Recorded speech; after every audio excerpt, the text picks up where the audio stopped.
திருநெல்வேலி மாவட்டத்திலிருந்து தூத்துக்குடி, கன்னியாகுமரி மற்றும் தென்காசி உள்ளிட்ட பல்வேறு பகுதிகளுக்கு ரயில் இயக்கப்பட்டு வருகிறது.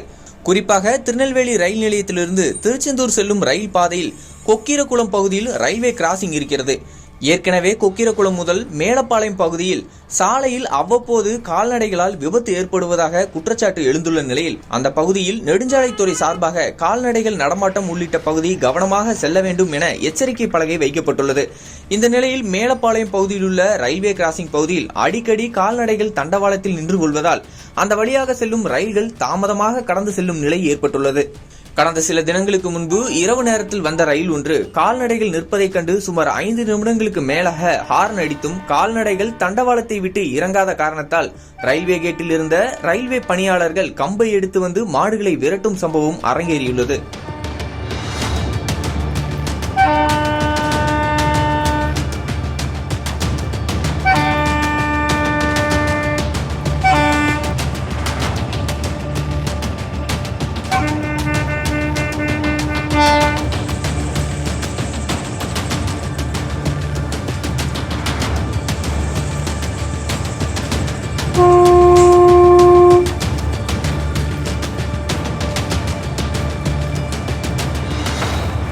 மேலும் ஏற்கனவே கால்நடைகளை பொது இடங்களில் சாலைகளில் சுற்றவிட்டால் மாநகராட்சி சார்பாக அபராதம் விதிக்கப்படும் எச்சரிக்கை விடுக்கப்பட்ட நிலையில் தொடர்ந்து இதுபோன்ற ரயில் போக்குவரத்தை பாதிக்கும் வகையில் கால்நடைகளால் அவ்வப்போது சிரமங்கள் ஏற்படுவதாகவும் இதனால் ரயில் பயணத்தில் பெரும் விபத்துகள் ஏற்படுவதற்கு முன்பாக கால்நடைகளை சுற்ற விடுபவர்கள் மீது கடுமையான நடவடிக்கை எடுக்க வேண்டும் என கோரிக்கை எழுந்துள்ளது.